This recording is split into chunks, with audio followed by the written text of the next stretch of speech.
हर हर महादेव। तो जैसा कि पितृपक्ष प्रारंभ हो चुका है, तो आप सभी भी पितृपक्ष की इन कथाओं को अवश्य से सुनिए और जीवन को सुखमय बनाइए।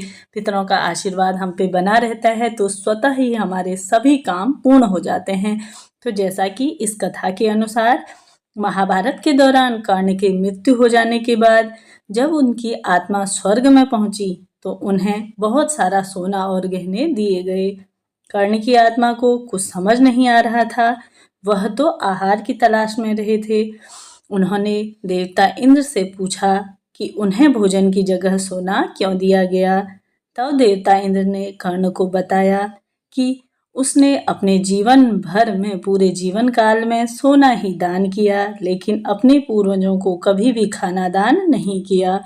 तब कर्ण ने इंद्र से कहा, उन्हें यह ज्ञात नहीं था कि उनके पूर्वज कौन थे और इसी वजह से वह कभी उन्हें कुछ दान नहीं कर सके। इन सब के बाद कर्ण को अपनी गलती सुधारने का मौका दिया गया। 16 दिन के लिए पृथ्वी पर वापस भेजा गया, जहां उन्होंने अपने पूर्वजों को याद करके उनका श्राद्ध कर उन्हें आहार दान दिया, तभी तर्पण किया। इन्हीं 16 दिन की अवधि को पितृपक्ष कहा जाता है। अतः इस कथा को पढ़ने अथवा सुनने का बहुत अत्यधिक महत्व है। दूसरी कथा कुछ इस प्रकार से है। एक शहर में जोगे तथा भोगे दो भाई थे। दोनों अलग अलग रहते थे। जोगे धनी था और भोगे निर्धन। दोनों में परस्पर बड़ा ही प्रेम था।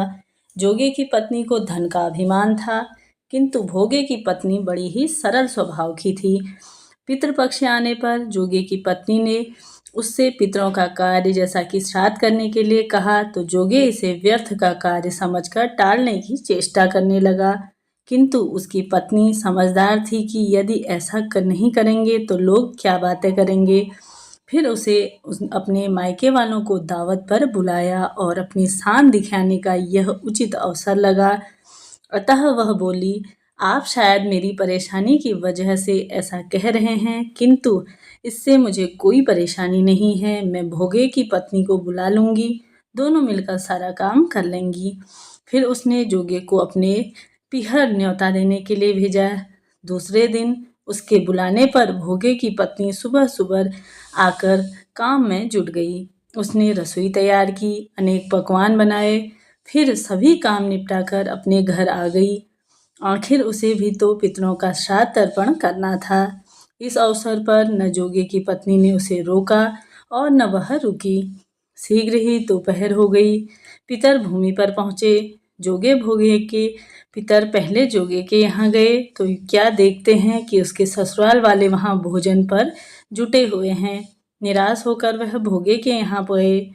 वहाँ क्या देखा कि मात्र पितरों के नाम पर अग्यारी दे रही हैं और पितरों की ही उनकी राख चाटी और भूखे ही नदी के तट पर पहुँचे। थोड़ी देर सारे पितर इकट्ठे हो गए और अपने अपने यहाँ के श्राद्धों की बड़ाई करने लगे। जोगे भोगे के पितरों ने भी अपनी आप बीती सुनाई।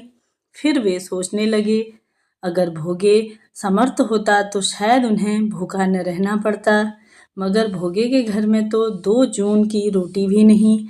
और यही सब सोचकर उन्हें भोगे पर दया आ गई। अचानक वह नाच नाच कर गाने लगे, भोगे के घर धन हो जाए, भोगे के घर धन हो जाए। सांझ होने को आई तो भोगे के बच्चों को कुछ भी खाने को नहीं मिला। उन्होंने माँ से कहा, माँ मुझे भूख लगी है। तब उन्हें टालने की गरज से भोगे की पत्नी ने कहा, आओ आंगन में हौदी औधी खेलते हैं, उसे जाकर खोल दो और कुछ मिले बांटकर खा लेना। बच्चे वहाँ पहुँचे तो क्या देखते हैं कि हौदी मोहरों से भरी हुई है। वे दौड़े दौड़े अपनी माँ के पास पहुँचे और उसे सारी बातें बताई कि आंगन में आकर भोगे की पत्नी ने यह सब कुछ देखा तो वह हैरान रह गई। इस प्रकार भोगे भी धनी हो गया, मगर धन पाकर वह घमंडी नहीं हुआ। दूसरे साल का पितृपक्ष आया। श्राद्ध के दिन भोगों ने की स्त्री ने 56 प्रकार के व्यंजन बनाए, ब्राह्मणों को बुलाया, श्राद्ध किया, भोजन कराया, दक्षिणा दी। जेठ जेठानी को सोने चांदी के बर्तनों में भोजन कराया। इससे उनके पितृ बहुत ही प्रसन्न हुए और साथ ही वह तृप्त हो गए। तो यह थी इनकी महिमा।